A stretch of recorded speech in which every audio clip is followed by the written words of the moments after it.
বরিশালে যখন এক্সামের জন্য ছিলাম তখন হচ্ছে যে অনেক দিন বাসার মধ্যে থাকার কারণে ভালো লাগতেছিল না, তাই আর কি একটু বাইরে বের হয়েছিলাম। আর ওই সময়টা হচ্ছে বাচ্চাদের বাবাও চলে আসছিল, যেহেতু অনেক দিন আমরা বাড়িতে ছিলাম, তাই বাচ্চাদের না দেখে তার বাবা থাকতে পারতেছিল না। এখন অনেকে এসে অনেক রকম কথা বলবে আমি জানি, কিন্তু যাদের বাচ্চা কাচ্চা হয়ে যায় তারপর যে বাবারা হচ্ছে সত্যিকার অর্থে বাচ্চাদের ভালোবাসে তারা বেশি দিন বাচ্চাদের ছাড়া থাকতে পারে না। এগুলো শুধুমাত্র যে বাচ্চাদের বাবারা বেশি ভালোবাসে সেই বাবারা সেই বাবার ফ্যামিলিটাই বুঝবে, এছাড়া অন্য কেউ বুঝবে না। হ্যালো, আসসালামু আলাইকুম, welcome to my another blog. চলে আসলাম নতুন একটা ব্লগ নিয়ে।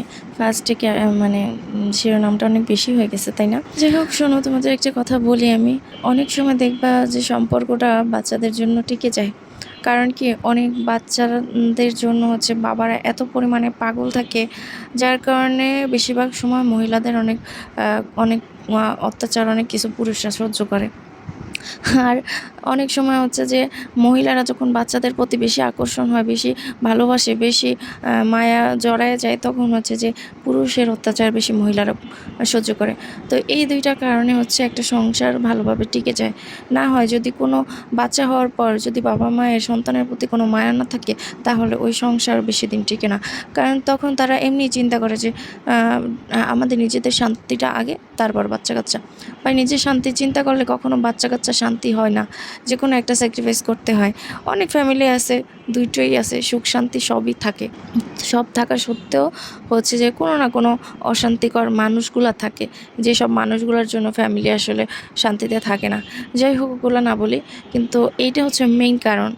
এই জন্য হচ্ছে বাবা মায়ের অবশ্যই বাচ্চাদের বেশি বেশি ভালোবাসতে হবে, তাদের প্রতি বেশি বেশি মায়া জড়ানোটা অনেক জরুরি, কারণ এতে একটা সংসার অনেক ভালোভাবে টিকে যায়। আচ্ছা, অনেক জ্ঞান দিয়ে ফেলছি, এখন আমি একটু আমাদের কথা বলি। আমরা হচ্ছে যে ওই দিনকে তারপরে বের হয়ে গেছিলাম বাচ্চাদের নিয়ে একটু ঘুরতে, আর আমাদেরও নিজেদের একটা সুন্দর সময় পার করতে।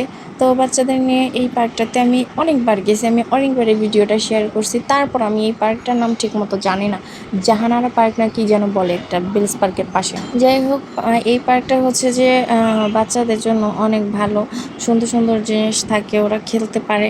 এই জন্য আর খোলামেলা জায়গা তো, চারপাশ আটকানো, বাচ্চারা কোথাও যেতে পারবে না গেট থেকে একা একা বের হয়ে, তাই নিরিবিলি একটা পরিবেশ। এই জন্যই আমি জায়গা বারে বারে যাই।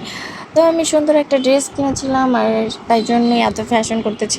আপনাদের কাছে কেমন লাগছে অবশ্যই জানাবেন। আর এই ছিল আমার আজকের ব্লগ। আমরা ওখান থেকে তারপরে শুধু মাত্র একটা মালাই খেয়েছিলাম। মালাই আইসক্রিম খাওয়ার পরে তারপর বাচ্চারা দুইজনে দুইটা খেলনা কিনলো, কেনার পরে আমরা বাসার দিকে রওনা দিলাম।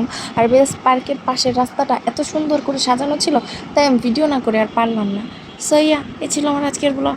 Thanks for watching. Allah Hafiz.